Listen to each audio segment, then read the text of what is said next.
No ar, Brasil ODS, um programa que mostra, divulga e debate o terceiro setor, dando voz à solidariedade e construindo a cidadania.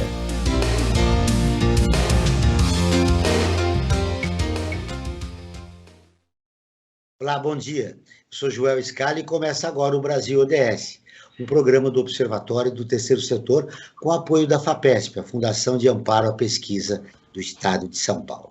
Hoje vamos falar sobre mudanças climáticas. De acordo com a ONU, as atividades humanas têm sido o principal responsável das mudanças climáticas, principalmente devido à queima de combustíveis fósseis, como carvão e gás. Participam do programa Ricardo Abramovay, professor sênior do Programa de Ciência Ambiental do Instituto de Energia e Ambiente da Universidade de São Paulo. Ele é autor do livro Amazônia, por uma economia do conhecimento da natureza. Bom dia, professor Ricardo, seja muito bem-vindo ao nosso programa. Bom dia a você, ao Paulo e aos ouvintes, e aos que estão nos vendo. Paulo Artacho, professor do Instituto de Física da Universidade de São Paulo, trabalha com física aplicada a problemas ambientais, atuando principalmente nas questões de mudanças climáticas globais. A co-apresentação do programa é de Frank Valverde, que também trará os destaques do site do Observatório do Terceiro Setor.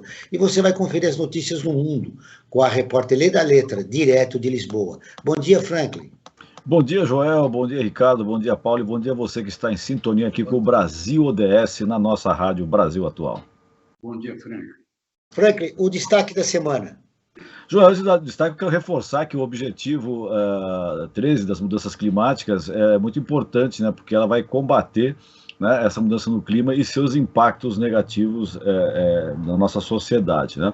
E reforçar que os Objetivos de Desenvolvimento Sustentável, as ODS, são parte da Agenda 2030 da ONU, no impacto global por um mundo mais justo e sustentável, Joel. Eu queria dar esse destaque inicial e também falar que ainda repercute nessa semana o assassinato, a tragédia que foi o assassinato do Bruno Araújo Pereira, indigenista, e também do Dom Phillips, o jornalista britânico, né, lá em Atalaia do Norte, né?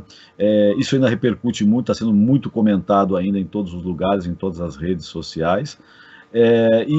O importante se destacar, nesse caso específico, é que não só saber quem apertou o gatilho, mas quem mandou apertar o gatilho, né? Que essa é uma pergunta que está sendo feita desde o assassinato da Marielle Franco lá no Rio de Janeiro. E acho que essa é uma resposta que a sociedade brasileira e mundial cobra do governo brasileiro. Tem que dar essa resposta. Quem mandou apertar os gatilhos, não só quem apertou o gatilho, Joel. Franklin, a gente podia começar repercutindo já com os nossos convidados, né? Sobre a morte, sobre essas duas mortes que aconteceram na Amazônia. Professor Ricardo. A verdade é que a Amazônia se tornou, hoje está na imprensa, estão me ouvindo? Sim. Sim, estamos. Hoje está na imprensa uma terra sem lei. E ela foi transformada em terra sem lei de maneira voluntária. Quer dizer, quando o governo Bolsonaro, na campanha eleitoral de Jair Bolsonaro, não só ele declarou que não ia fazer qualquer demarcação de terras indígenas, como ele disse que ia acabar com o ativismo no Brasil, que, aliás, é um discurso da extrema-direita global. Portanto, não há surpresa, a indignação, a tristeza, a revolta, mas não pode haver surpresa de que alguém com o passado e as declarações de Jair Bolsonaro fosse aplicar uma política tão destrutiva. A vitória agora do presidente Petro na Colômbia e da Francia Marques é muito importante, porque o crime na Amazônia ele não é nacional, ele se multinacionalizou. Hoje virou um problema geopolítico decisivo. A geopolítica da sustentabilidade hoje, sobretudo nos últimos 5 anos, incorporou um componente adicional, que é o crime organizado. Nós não vamos conseguir desenvolvimento sustentável se não houver uma aliança dos países amazônicos no combate ao crime organizado e na proteção das áreas protegidas e das populações que lá vivem, e dos que defendem essas populações, evidentemente, como o Bruno e o Dom Phillips. Professor Paulo, nós vivemos um retrocesso no nosso pacto civilizatório. Não há a menor dúvida, né? O que o Ricardo colocou é muito, muito importante, porque não há desenvolvimento que possa ser chamado de sustentável para a Amazônia sem, obviamente, você ter um regime minimamente democrático na região. Não o regime da bala, não o regime da corrupção, como domina hoje em muitas áreas da região amazônica. Então, as milícias, basicamente, tomaram conta, inicialmente, do Rio de Janeiro, né? Isso é muito comum, depois tomaram conta de Brasília, e agora estão se expandindo fortemente na região amazônica. E isso é um perigo para a sociedade brasileira como um todo, porque isto, obviamente, além do extermínio dos povos originais da região amazônica, certamente vai impedir qualquer estratégia possível de desenvolvimento sustentável para a região. O sexto relatório do painel intergovernamental sobre mudança climática de abril de 2020 diz que no ritmo atual o aquecimento global pode chegar a 3,2 Celsius em 2030. Número é mais do que o dobro do limite adotado no Acordo de Paris, firmado em 2015. Bom, como nós podemos refrear essa situação, professor Ricardo? Será que não é o caso do Paulo começar, já que ele participou ativamente como autor desse relatório? Olha, Joel, eu colocaria o seguinte: a história de limitar o aquecimento em 1,5 graus Celsius já era. Isso não é possível com as atuais emissões, não é possível com o compromisso dos países. Se todos os países cumprirem as suas obrigações, né, assinados seus compromissos no Acordo de Paris e na COP26, em 2050, o planeta pode aquecer alguma coisa da ordem de 3 graus Celsius. Isto realmente vai trazer uma tal problemática do ponto de vista socioeconômico no planeta como um todo, que eu acho que nós vamos ter que realmente entrar numa espécie de sistema de emergência climática.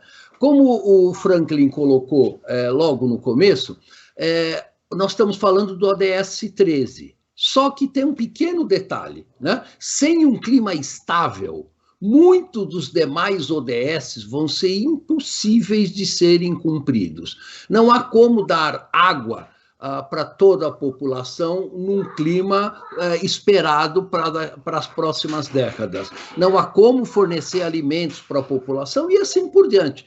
Então, a estabilidade climática ela é crítica para todos os ODS. E nós estamos indo numa rota de aquecimento global de mais de 3 graus Celsius e dificilmente as indústrias, a indústria do petróleo e os nossos governos vão deixar a gente sair dessa rota de mais ou menos autoextinção da espécie humana. O que é necessário para reverter esses dados?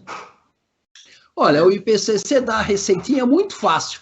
Nós temos que reduzir as emissões em 7% ao ano de agora até 2050, zerar as emissões líquidas em 2050 e, a partir de 2050, remover o CO2 que a gente já emitiu.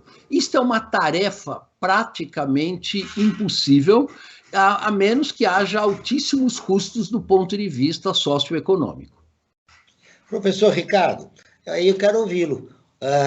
Bom, nós estamos numa situação muito difícil. Como reverter isso? Criando novas políticas públicas, colocando a agenda das mudanças climáticas na discussão da sociedade civil. Enfim, quero ouvi-lo. Essas duas coisas que você mencionou são muito importantes, claro.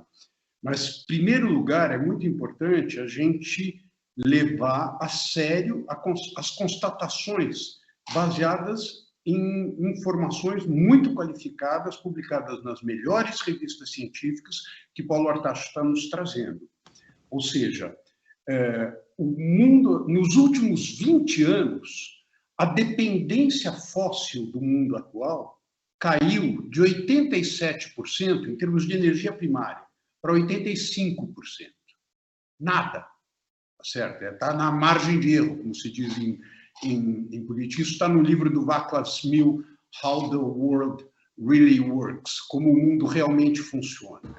Não há a menor chance de nós levarmos adiante essas transformações necessárias, mas quando eu digo nós, eu digo o sistema. O mundo é viciado em petróleo. O mundo não é só o sistema de transportes e o sistema energético que depende de petróleo. Para produzir amônia, para produzir fertilizantes, você precisa de petróleo. Para produzir cimento, você precisa de petróleo. Petróleo, quer dizer, fósseis, tá certo? Para produzir plástico, você precisa de fósseis. O grau de dependência dos fósseis em que se encontra o mundo atual é algo absolutamente extraordinário. E eu queria destacar, nesse sentido, a diferença entre o Brasil e outros países do mundo com relação da mesma magnitude econômica, demográfica, população e territorial do Brasil. Há uma diferença fundamental entre o Brasil e outros países do mundo. Essa diferença é o seguinte: nenhum país do mundo tem metade das suas emissões derivadas de desmatamento. Então, faz a comparação. O que significa você mudar completamente o sistema de mobilidade de uma sociedade, o sistema de calefação e refrigeração de uma sociedade, o sistema elétrico de uma sociedade. Imagina a quantidade de investimentos, de transformações econômicas, as resistências, etc. Compara isso com acabar com o desmatamento.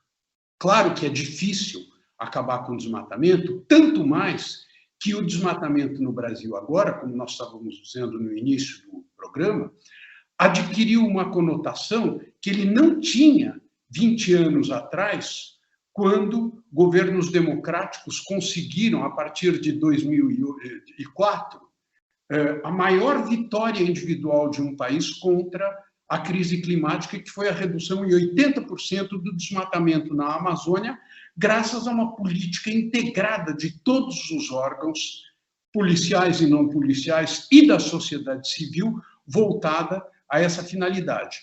Hoje, isso vai ser muito mais difícil, porque se implantou na Amazônia e no Cerrado uma mentalidade, uma cultura e um conjunto de forças disseminadas que continuam, por mais absurdo que isso possa parecer, continuam encarando o desmatamento como caminho para a riqueza, a prosperidade e o progresso. Agora, é óbvio que nós estamos numa situação privilegiada em função de uma matriz energética muito mais limpa do que o restante do mundo e do fato de que as nossas emissões derivam de desmatamento. Quer dizer, nós temos uma espécie de gordura a queimar que vai permitir, quando o fanatismo fundamentalista, em outubro, for afastado do Palácio do Planalto e da esplanada dos ministérios, que vai permitir que o Brasil se apresente ao mundo como campeão na luta contra a crise climática. Agora vamos ouvir a Rádio ONU. A ajuda da Colômbia, tá certo? A eleição da Colômbia também ajuda nesse processo de mudança, né? Mas agora nós vamos ouvir a Rádio ONU, parceira de conteúdo do Observatório do Terceiro Setor, com a reportagem. Em Estocolmo, Guterres pede o fim da guerra suicida contra a natureza. A letra de Lisboa traz as informações. O secretário-geral das Nações Unidas fez nesta quinta-feira um apelo ao fim da guerra sem sentido e suicida contra a natureza. Antônio Guterres discursou na abertura da Conferência Estocolmo +50, que marca os 50 anos da criação da Conferência das Nações Unidas sobre o Meio Ambiente Humano, que deu início ao movimento ambientalista. Earth's natural systems cannot keep up with our demands. Em Estocolmo, na Suécia, Guterres explicou que os recursos naturais não estão conseguindo atender a demanda da população mundial, que está consumindo a uma taxa de 1,7 planetas por ano. O chefe da ONU explicou que se o nível de consumo global fosse o mesmo dos países mais ricos do mundo, seriam necessários mais de 3 planetas Terra. Na capital sueca, o secretário-geral falou sobre novas oportunidades, como uma rede global de biodiversidade para reverter as perdas da natureza até 2030, acordo que deverá ser firmado até o fim deste ano. Ele mencionou ainda a Conferência dos Oceanos, que terá início a 27 de junho, como uma oportunidade de salvar os oceanos, e pediu que as emissões de gases sejam reduzidas em 45% até 2030. Aos governos dos países do G20, o pedido de Antônio Guterres foi para que acabem com a infraestrutura de carvão entre 2030 e 2040. Ele quer ainda o fim do financiamento aos combustíveis fósseis e mais investimentos em energias renováveis. Antônio Guterres incentivou os países a abraçarem o direito humano a um meio ambiente limpo e saudável para todas as pessoas em todos os lugares. Da ONU News, em Lisboa, lê da letra. Continuamos com o Brasil ODS, um programa do Observatório do Terceiro Setor com apoio da FAPESP, a Fundação de Amparo à Pesquisa do Estado de São Paulo. Hoje falando sobre mudanças climáticas com o Ricardo Amarmovai e Paulo Artacho. Frank Valverde, nós temos perguntas, temos informações e, claro, temos a enquete para repercutir com os nossos convidados, além da matéria da ONU, né? Do apelo do Guterres, do secretário-geral. Verdade. Acho que isso dá para fazer um diálogo tranquilo com a nossa enquete, com a matéria da lei da letra lá de Lisboa, sobre a manifestação do Guterres, do Antônio Guterres, né, do português Antônio Guterres. Aqui nós do Observatório Terceiro Setor, a cada programa que nós apresentamos aqui na Rádio Brasil Atual, nós fazemos uma enquete. Não tem um valor científico, né? Claro, é uma enquete, mas mostra a temperatura do tema que está sendo debatido. E para o programa de hoje, que nós estamos abordando o ODS 13, que são as mudanças climáticas, nós fizemos a seguinte questão para as pessoas que nos acompanham nas redes sociais. Já estamos sentindo os efeitos das mudanças climáticas e o resultado foi, assim, excelente. 99% das pessoas que responderam à nossa enquete já disseram que sim, que nós já estamos sentindo os efeitos das mudanças climáticas, ou seja, há uma consciência, né, por boa parte da população brasileira, de que as mudanças, que os efeitos, né, já estão sendo sentidos das mudanças climáticas, né? E dentro dessa situação toda colocada, né, da declaração dada pelo Antônio Guterres lá em Estocolmo, e essa nossa enquete, eu quero colocar a seguinte questão, tanto para o Ricardo como para o Paulo. Os governos, vamos dizer mais especificamente, o governo brasileiro, quando se recebe críticas do exterior, né, de organizações, mesmo de governos do exterior, sobre a condução da política climática aqui no país, sempre eles deixam de lado e dizem, mas eles vêm criticar a gente, mas eles não cumprem o dever deles também. Que moral que eles têm para vir criticar nós aqui? Ou seja, é sempre a resposta dos reacionários. E eu quero colocar no debate, né, tanto para o Ricardo como para o Paulo. Eles têm razão nessa crítica ou eles estão... É uma forma de tentar querer esconder as suas próprias deficiências, a sua não ação no combate e na ação, digamos, até de implementar, refrear essas mudanças climáticas aí, ao invés de incentivar, como, por exemplo, as queimadas na Amazônia. Vamos começar pelo professor Paulo. Professor, precisa ligar o seu microfone. Ô Franklin, eles têm razão, sim. Qual é a razão por trás deste argumento? É de que todos nós compartilhamos uma atmosfera, né, que pertence a todo o planeta. Se o Brasil hoje parasse o desmatamento da Amazônia imediatamente, se nós permitirmos que os países desenvolvidos continuassem a emitir combustíveis fósseis como emitem hoje, 40 bilhões de toneladas de CO2 por ano, a floresta amazônica provavelmente não teria condições de sobreviver a um aquecimento da ordem de 3 a 4 graus. Isto mostra a interconexão enorme que existe hoje no nosso planeta, e pegando o gancho da fala do Antônio Guterres, nós temos um problema monumental no nosso planeta que a gente chama de governança global. Não existe mecanismos de governança global que possa lidar com um problema deste porte das mudanças climáticas. A ONU, que é o nosso único organismo supranacional, não foi feita para isso, ela foi feita para dividir o poder no após-guerra, e ela sequer tem mandato para lutar contra as mudanças climáticas. Então, nós vamos ter que construir do nada um organismo que possa efetivamente lidar com estas questões. Que um organismo que possa punir os Estados Unidos, por exemplo, por eles não cumprirem as suas metas de redução de emissões de gás de efeito estufa, que possa punir o Brasil por estar fazendo os crimes ambientais que estamos observando na Amazônia e assim por diante.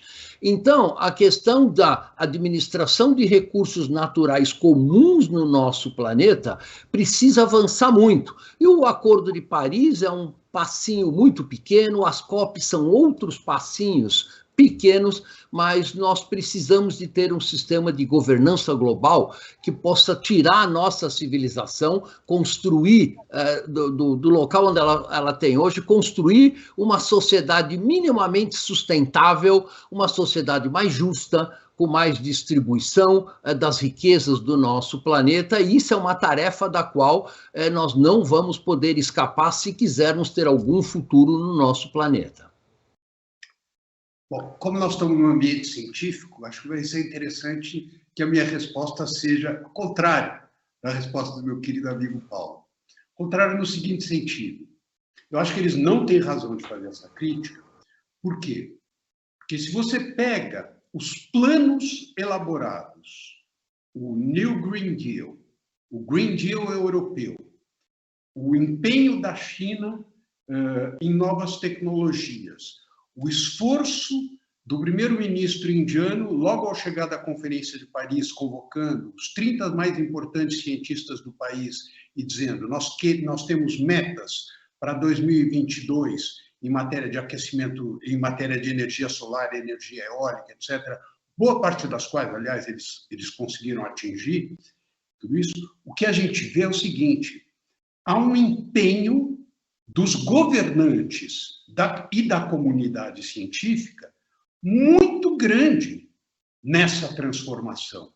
O Green New Deal norte-americano, as ambições são extraordinariamente fortes. Certamente isso vai esbarrar no Congresso e, mais do que isso vai esbarrar na realidade do vício global com relação a combustíveis fósseis. E o importante é que a ideia de que nós temos todas as condições de descarbonizar imediatamente a economia global, o que falta é vontade política, essa ideia é uma ideia errada.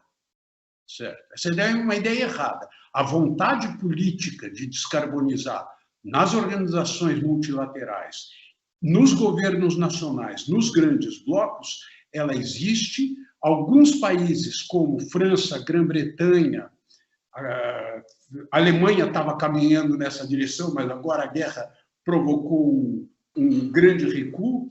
Significa o seguinte: eu acho que não dá para a gente comparar uma retórica que cria uma cortina de fumaça dizendo, no fundo, vocês desmataram no século XIX, a gente pode desmatar agora, então. São realidades completamente diferentes. Os países desenvolvidos estão regenerando sua natureza, a China está regenerando sua natureza. Isso é muito importante, coisa que o Brasil não está fazendo, tá certo? Agora, dizer que essa retórica é uma retórica verdadeira quase que significa dizer que eles poderiam ir muito além do que estão indo, coisa que é muito discutível, porque, e aí, você vai fazer um decreto de que as pessoas não vão mais usar automóvel? Quando o governo Macron aumentou um pouco o preço da gasolina, e nós estamos vendo o que acontece aqui no Brasil, e só para não me alongar, tem um componente fundamental nessa discussão, no qual o Paulo tocou de leve, que é decisivo, que é o componente de justiça climática, certo? Na França, não vou nem falar do Brasil, na França, a metade da população mais pobre precisaria reduzir em 5% suas emissões para que as metas do Acordo de Paris fossem atingidas. Agora não me lembro se são 10% ou 20% mais ricos, essa redução teria que ser de 85%. Essa é uma das razões porque o documento que saiu agora na Copenhague mais 50 fala de sobriedade. Pode parecer de mau gosto falar de sobriedade num país em que nós temos 33 milhões de pessoas literalmente passando fome, mas esse tema, que em inglês foi ecossuficiência, e nas línguas latinas está sendo exposto como sobriedade, é fundamental. Se não houver mudança nos padrões de consumo, nós não seremos capazes de enfrentar, sequer de enfrentar esse problema, quanto mais de resolver. Professor Paulo, e no caso do Brasil, a justiça climática, como sensibilizar a população de baixa renda para se reduzir aí a utilização? O som, professor. Olha, não há a menor dúvida de que é muito mais difícil falar de justiça climática para quem está passando fome, para quem mora num barraco de favela e vê o seu filho chorando de fome a noite inteira, por exemplo, doente, né? É muito difícil falar desta questão para as pessoas que têm necessidades que são absolutamente prementes no seu dia a dia, né? Agora, por outro lado, a questão que o Ricardo levantou, da associação entre as mudanças climáticas e as desigualdades socioeconômicas são extremamente importantes. Mais ou menos 80% das nossas emissões de gás de efeito estufa, tanto no Brasil quanto globalmente falando, são causadas por cerca de 10 a 15% da população. Ou seja, quem está causando essa mudança climática e tendo benefícios com a emissão de gás de efeito estufa são os mais ricos, e quem vai sofrer isso não é um americano que mora no Texas, numa casa de 400 metros quadrados e tem 3 carros na garagem, mas é um favelado da Rocinha, é um favelado em Bangladesh e assim por diante. Enquanto esta problemática realmente não vier para cima da mesa, e qual foi a reação quando os países em desenvolvimento trouxeram isso para a COP26 em Glasgow? Olha, nós estamos pedindo $1 bilhão por ano para ajudar os países em desenvolvimento a se adaptarem às mudanças climáticas e a reduzir as suas emissões. Qual foi a resposta dos países desenvolvidos? Não. Nós não vamos dar um único tostão para vocês reduzirem as suas emissões. Eu acho que isso deixa muito claro qual é o posicionamento dos países desenvolvidos nessa questão, né? Quer dizer, enquanto você continuar com o sistema que nós temos hoje de concentração de renda, veja que só 15 ou 20 companhias, grandes companhias mundiais, que são as companhias de petróleo maiores do nosso planeta, são responsáveis pela produção de talvez 70% das emissões de gás de efeito estufa. Vejam, é um número muito pequeno de companhias, só que essas companhias dominam os governos, dominam os congressos. No caso brasileiro, obviamente, a mudança do solo e da terra é a questão mais importante. Nós temos um congresso dominado por ruralistas, que não tem nenhum interesse em passar legislações que vão na direção da estabilização do clima, porque eles acabam ganhando dinheiro com ações ilegais na Amazônia através do desmatamento, invasões de terras indígenas e garimpo ilegal. Então essa é a situação que nós estamos hoje, tanto a nível nacional quanto a nível internacional, e ela é obviamente muito preocupante. Diante desta realidade, onde a correlação de forças mostra a posição dos países mais ricos, como produzir uma mudança cultural, professor Ricardo? Mudança cultural você não produz, né? Mudança cultural é algo que emerge vindo de um conjunto muito diversificado de forças na sociedade. Não é alguma coisa que se decreta. Agora, o governo tem um papel muito importante nessa direção.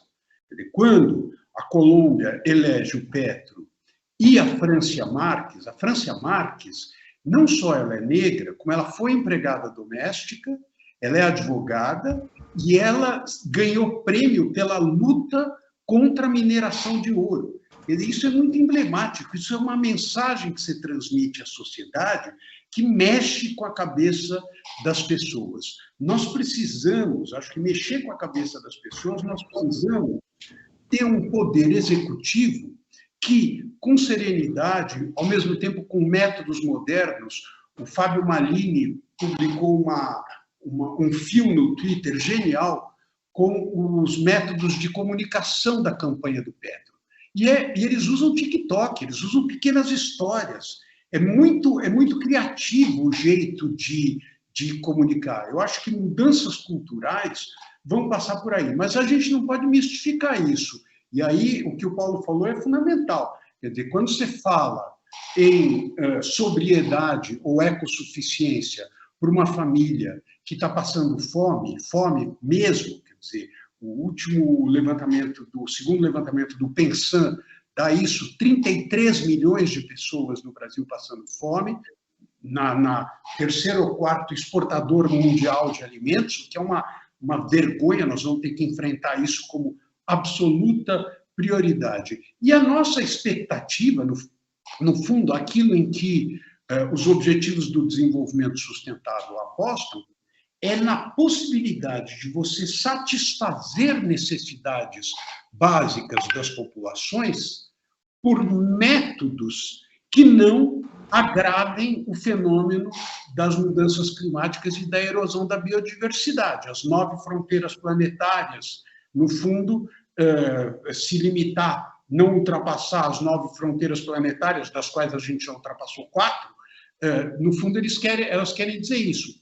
Agora, você vai dizer, então é fácil, é só aplicar esses métodos. Tá bom, só que a gente não sabe exatamente quais são esses métodos, e tudo em sociedade passa por lutas sociais, interesses, etc.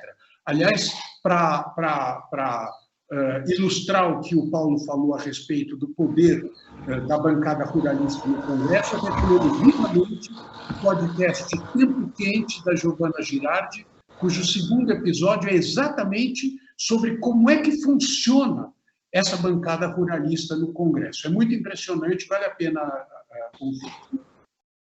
Pela fala do professor Ricardo Franklin, nós temos o desafio de comunicação, né? O presidente da Colômbia usou até o TikTok, né, para se comunicar com esse novo público. Eu nem tenho. Vocês têm? Eu não tenho. Você tem, Paulo? Aí entra o nosso... O Joel tem. Ele ficou com vergonha de falar, mas ele tem. O observatório tem. Não, eu tenho. Você tem também, Joel? Eu tenho por obrigação profissional, eu pessoalmente tenho. Mas nesse cenário, professor Paulo, como provocar mudanças?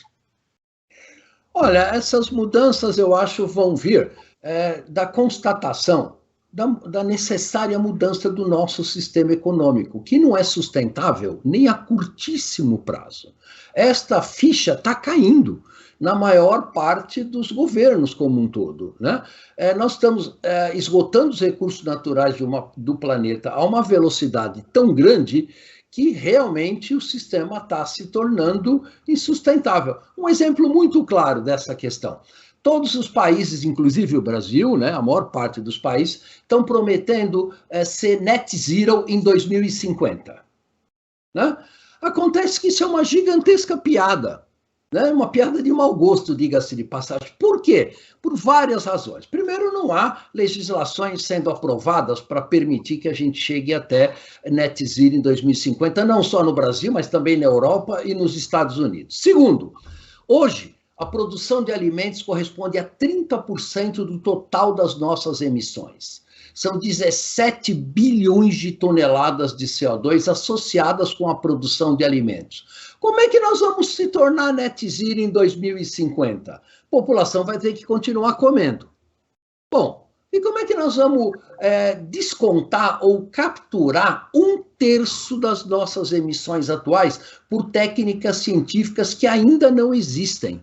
Né? Nós não podemos plantar árvore no nosso planeta, tem limite. Né? A gente não pode plantar uma árvore no meio do oceano ou no meio do deserto do Saara. A quantidade de área agriculturável, por exemplo, vai ter que ser usado para a produção de alimentos, não para plantar árvore, para capturar CO2, para americano poder andar de carro, né? Então, esta questão é absolutamente fundamental. Então, a nossa sociedade está efetivamente indo numa direção absolutamente insustentável, sendo levada principalmente pelos países desenvolvidos. É importante que se saliente isto.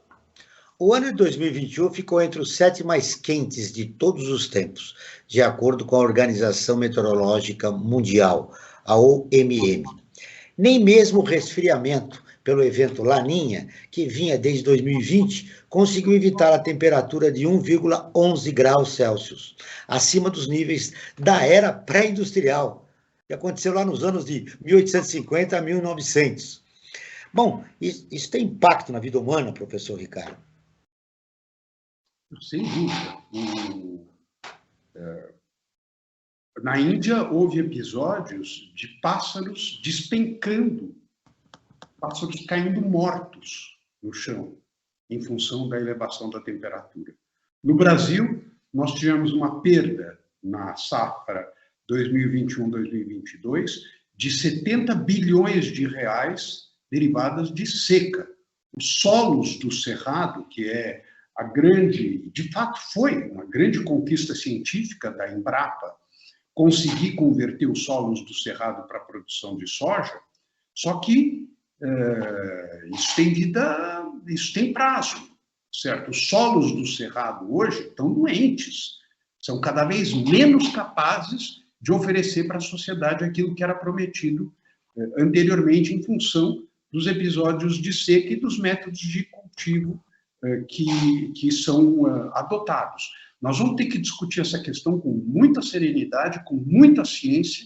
Por quê? Porque hoje a humanidade é fundamentalmente dependente de amônia, de fertilizantes nitrogenados. Existem experiências tópicas e localizadas de supressão do uso desses fertilizantes, experiências muito bem sucedidas, inclusive no Cerrado, mas não existe qualquer estudo global que diga que essas alternativas são aplicáveis ao conjunto das necessidades da espécie humana. É óbvio que nós vamos ter que reduzir o consumo de carne, tá certo? Porque uma parte muito importante da agricultura hoje se volta ao fornecimento de alimentos para animais com riscos imensos e com uma população que em muitos países, inclusive no Brasil, não estou falando dos 33 milhões de famintos, mas inclusive no Brasil, come carne muito mais do que o necessário para a sua alimentação. Nós vamos precisar de mais alimentos frescos, portanto, o papel da agricultura urbana e periurbana vai ser cada vez mais importante, tanto para revitalizar e refrescar as cidades, como para enfrentar o problema da crise climática.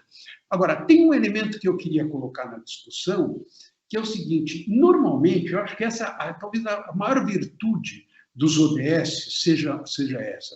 Os ODS romperam com a retórica de que a crise é social, ambiental e econômica, que as soluções têm que ser socialmente justas, ambientalmente sustentáveis e economicamente viáveis. A caracterização que nós temos que fazer é que nós vivemos uma crise socioambiental e democrática. Se nós não resolvermos a crise democrática do mundo contemporâneo, se nós continuarmos cultivando a ideia que é cultivada no meio empresarial, e por isso eu acho que esse é um apelo que tem que ser feito ao meio empresarial, por que só falar em social, econômico e ambiental, e os empresários que têm tanta influência sobre a sociedade não se pronunciam ou se pronunciam de maneira tão esparsa e escassa sobre a nossa crise democrática? O meio empresarial tem que se pronunciar sobre a crise democrática contemporânea. Hoje, na França, a extrema-direita conseguiu uma vitória importantíssima, um aumento na sua bancada na França, importantíssima. Quando nós derrotarmos o fanatismo fundamentalista, isso não significa que a extrema-direita estará fora do nosso horizonte político. Não, nós vamos ter que ter sabedoria, calma, inteligência, vigor para enfrentar a extrema-direita que se disseminou na sociedade. Esse tema da crise democrática é um tema que não pode ficar confinado às organizações não governamentais e aos grupos da sociedade civil. Os empresários brasileiros têm uma responsabilidade imensa de colocar alto e bom som que nós vivemos uma crise democrática e que o empresariado tem que ser um fator decisivo para enfrentá-la. O senhor concorda, professor Paulo Artacho? Mais do que isso, né? Concordo 100%, e mais do que isso, eu acho que sem o engajamento das indústrias e do setor privado, particularmente o setor financeiro, não há saída para a nossa emergência climática, né? Esse setor detém a economia do nosso planeta, né? Controlam governos, como o governo dos Estados Unidos e governos de vários países europeus. Então, sem o engajamento do setor privado, que essencialmente nos trouxe até essa crise, dificilmente nós vamos ter saída democrática, digamos assim, como o Ricardo muito bem colocou. E é importante frisar essa questão, quer dizer, nós, além de uma crise ambiental, nós também estamos passando por uma crise das nossas democracias, né? Isso é muito importante. Quer dizer, se nós tivéssemos um sistema minimamente justo, jamais 2 pessoas seriam assassinadas na Amazônia, basicamente para defender o direito de todos nós, que é o direito da preservação da Amazônia. O Franklin apresentou uma pesquisa no começo do nosso programa, mostrando que a maior parte da população brasileira é consciente dos riscos que nós estamos tendo nas mudanças climáticas e, mais ainda, pesquisas também mostram que mais de 90% são favoráveis à preservação do meio ambiente amazônico. Quer dizer, aí você tem um governo que vai contra, essencialmente, os anseios da própria sociedade que ele deveria representar. Então, a qualidade da nossa democracia está em jogo. Eu acho que isso é importante salientar, o Ricardo lembrou isso muito bem, e nós precisamos trabalhar, além de atingirmos os ODS, também pela melhora da qualidade da nossa democracia e do nosso sistema representativo. Por isso é fundamental a defesa da democracia está inscrita diretamente nos ODS. A beleza dos ODS é que eles não são um documento de economia, é um documento político, quer dizer, é justiça, é luta contra a discriminação racial, luta pela paz, luta contra toda forma de discriminação. Isso está nos ODS, vinculado justamente à luta pela base da nossa subsistência, que são os oceanos, as florestas, a atmosfera, etc., tá certo? E as atividades econômicas. Essa é a beleza dos ODS, essa é a integração, né? Bom, continuamos com o Brasil ODS, o programa do Observatório do Terceiro Setor, com apoio da FAPESP, a Fundação de Amparo à Pesquisa do Estado de São Paulo. Hoje falando sobre mudanças climáticas com Ricardo Abramovay e Paulo Artacho. Você quer ficar informado sobre projetos, causas sociais e direitos humanos? Siga o Observatório do Terceiro Setor nas redes sociais e acompanhe informações do Brasil e do mundo. No Instagram é @Observatório 3 Setor e no Facebook é facebook.com/Observatório 3 Setor. Os nossos programas de rádio também estão disponíveis no canal do Observatório, no YouTube. Lá você encontra também entrevistas e quadros de Como Você Sabia e Você Conhece, que mostram aspectos ignorados da história e refletem sobre a sociedade brasileira. Basta buscar por Observatório 3 em numeral Setor. Anote aí de novo. Observatório 3 em numeral Setor. Frank Valverde, a conversa está muito boa com os nossos convidados e o tempo está correndo. Eu quero ouvir agora sobre suas perguntas, sobre mais informações. Perfeito. Eu antes de fazer uma pergunta tanto para o Ricardo como para o Paulo, eu gostaria de dar um destaque, como você falou do Observatório do Terceiro Setor, que as pessoas visitem, né, o nosso site, que lá encontrarão uma série de matérias sempre vinculadas às questões relacionadas à cidadania.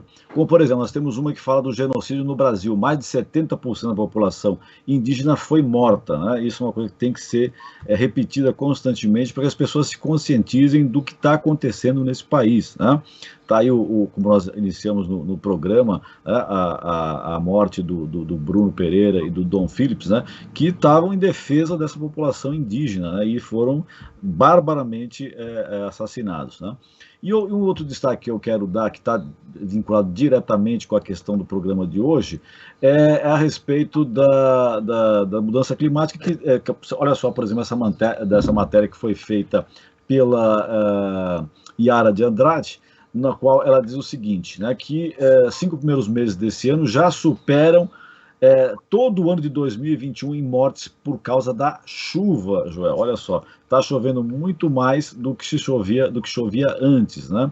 E, claro, a estrutura não comporta tanta chuva e acaba matando uma série de pessoas, né, em função dessa tragédia climática, né? O levantamento feito pela Confederação Nacional dos Municípios apontou que nesses 5 primeiros meses deste ano, né, de 2022, as mortes em desastres naturais ocasionadas pelas fortes chuvas em várias regiões do Brasil chegaram a 457, ou seja, 57% maior do que no ano passado, que foi de 2021. Joel, essa matéria e outras que podem ser vistas no site do Observatório do Terceiro Setor, elas contam com o recurso de audiodescrição para as pessoas deficientes visuais e também aquelas que querem, pura e simplesmente, ouvir as matérias enquanto realizam algumas outras atividades. É um recurso que o site do Observatório do Terceiro Setor oferece para todos e todas. E eu queria retomar, Joel, uma questão que passou assim meio rapidamente, né, quando o professor Ricardo levantou, a questão das fronteiras planetárias, né? E eu gostaria que ele falasse um pouquinho sobre isso. O que vem a ser essas fronteiras planetárias? São 9 fronteiras, né, se eu não me engano, que o professor citou, e que de 4 delas já foram avançadas. O que vem a ser essas fronteiras planetárias para o nosso público, professor? Bom, o Paulo vai ter que me ajudar, ele deve ter isso muito mais em mente do que eu. Eu sei que as que já foram ultrapassadas são as referentes às mudanças climáticas, à erosão da biodiversidade, algo muito importante que a gente não se dá conta, ao ciclo do nitrogênio. Por que isso é importante? É importante exatamente pelo motivo que sobre o qual nós estávamos conversando até aqui. A humanidade precisa de alimentos e depende de fertilizantes nitrogenados para isso, certo? Enfim, então, a ideia das 9 fronteiras planetárias é: qual é o espaço seguro para a vida social contemporânea? Esse espaço seguro exige que a nossa capacidade de usar os recursos naturais e de poluir, tá certo, em função desse uso, ela tem limites. Mas, ao mesmo tempo, há necessidades que precisam ser preenchidas. 20% da humanidade hoje tem uma vida que você pode considerar confortável. Certo? 20%. Ou seja, as aspirações materiais de 80%, esse é o cálculo feito pelo Václav Smil, e não se baseia em $1,90 por dia, que é uma coisa meio ridícula. Então, as aspirações, que não seja 80%, que seja 60%, as aspirações materiais dessa imensa maioria da população global, elas terão que ser atingidas, por pena não só de injustiça moral, etc., mas de conflitos políticos, mas elas terão que ser atingidas sem que as fronteiras, as 9 fronteiras planetárias, sejam ultrapassadas. Paulo Artacho é especialista em poluição, certo? A poluição, eu tenho a impressão que é uma das fronteiras também já ultrapassadas, e a gente vê todo dia o número de mortes que poderiam ser evitadas caso a poluição fosse reduzida. Então, eu acho que o caminho para a gente pensar sobre isso é pensar substantivamente. Quer dizer, a população não precisa de carro, a população precisa de mobilidade. A população não precisa de mais produto agrícola, precisa de alimentação de boa qualidade que combata a pandemia de obesidade que hoje atinge 40% da população norte-americana e 25% da população brasileira. Portanto, nessa equação, fronteiras planetárias e necessidades sociais, a questão que a sociedade coloca para a economia é o que a economia está oferecendo para a vida social. É bom o que a economia está oferecendo para a vida social? Até 20 anos atrás, essa pergunta era impertinente. A economia oferece para a vida social o que os empresários fazem, e isso faz arrecadar impostos, faz a economia crescer, gera empregos, etc. Hoje não pode mais ser assim, com o mundo de quase 8 bilhões de pessoas. Hoje não adianta a gente dizer que a economia tem que crescer. A gente precisa saber para onde, para quem e para que a economia tem que crescer. Professor Paulo. Franklin, você citou um ponto que é muito importante, que é o aumento da frequência e da intensidade dos eventos climáticos extremos, né? Isso está fazendo com que a população realmente perceba de uma maneira mais clara o que é essa tal de mudança climática. Pouca gente percebe o lento e mais constante aumento da temperatura, que hoje já atingiu 1,1 grau na média, mas que em algumas regiões do Nordeste brasileiro o aquecimento global já aumentou a temperatura em 2,4 graus. Mas o que sai nas manchetes dos jornais são deslizamentos em Petrópolis, são deslizamentos em Paraty, enchentes em Minas, enchente na Bahia, e, como o Ricardo bem lembrou, acabamos de ter uma onda de calor na Índia que durou 2 meses com temperaturas acima de 40 graus e que matou milhares de pessoas, né? Então, esta face das mudanças climáticas, que é a intensificação dos eventos climáticos extremos, está fazendo com que a população perceba, opa, alguma coisa realmente está mudando no clima. E veja que do aquecimento que nós tivemos até agora, nós estamos tendo uma intensificação por fator 5 na frequência e na intensidade dos eventos climáticos extremos. As previsões do IPCC é de que até 2050 nós teremos um aumento de 32 vezes nesta frequência dos eventos climáticos extremos. Qual é a implicação disso para o Brasil? O Brasil tem que se adaptar ao novo clima. O clima já mudou. A mudança climática não é mais uma coisa que vai acontecer no futuro. Ela está acontecendo hoje. E nós precisamos nos adaptar ao novo clima.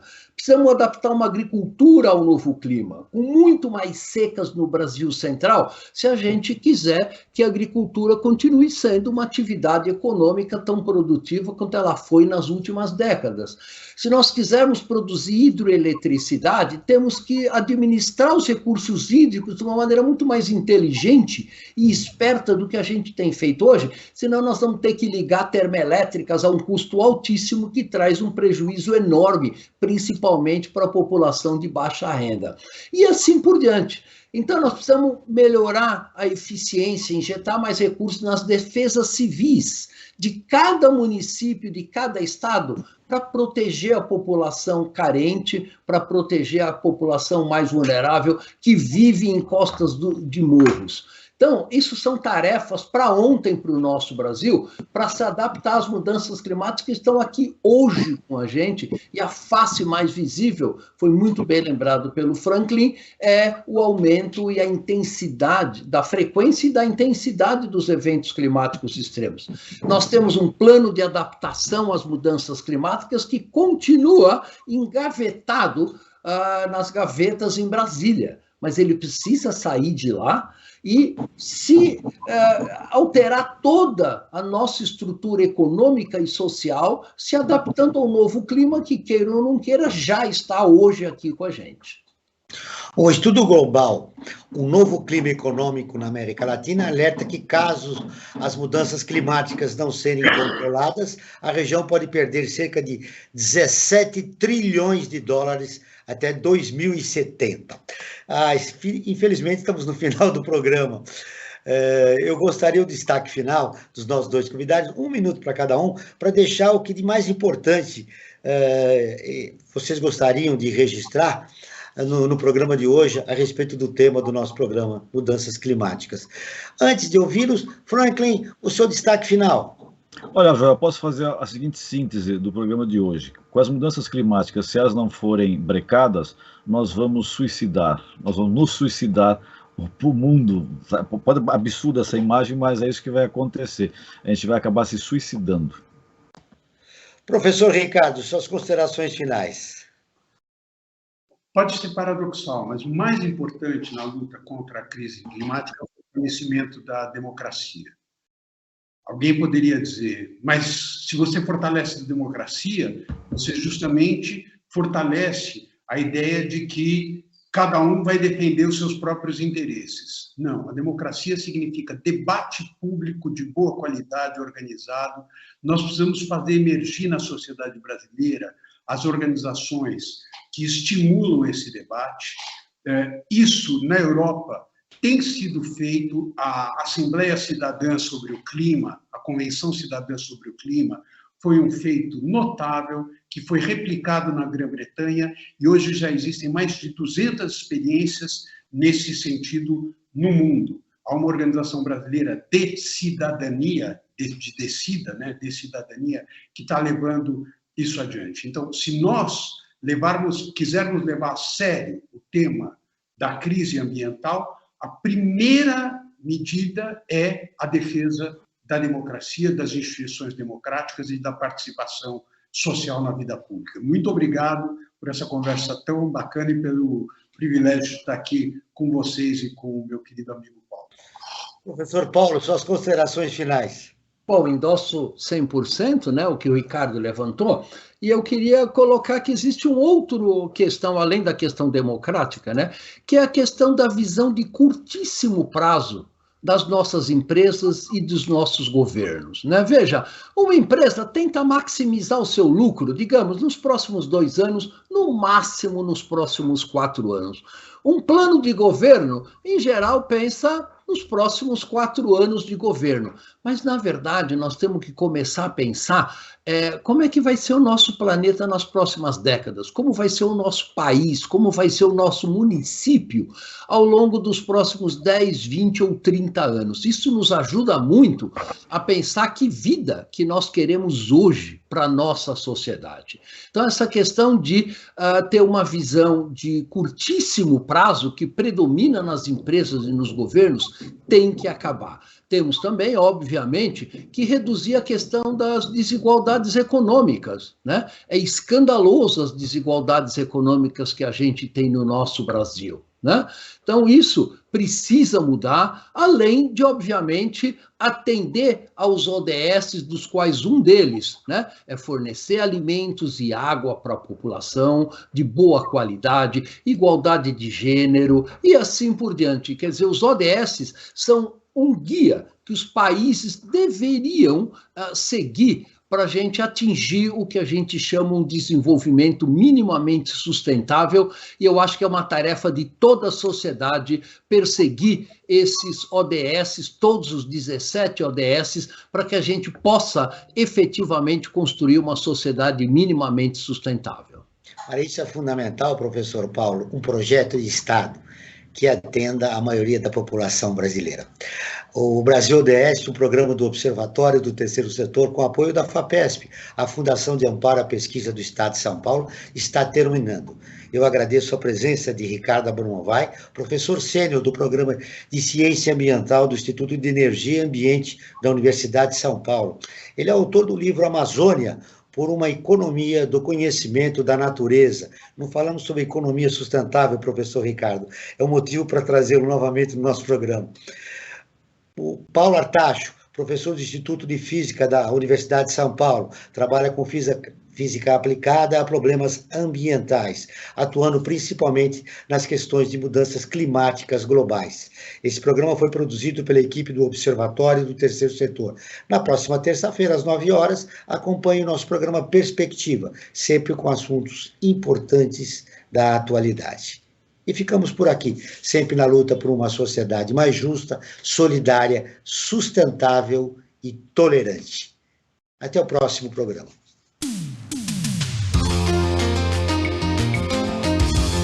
Você acabou de ouvir Brasil ODS, um programa do Observatório do Terceiro Setor.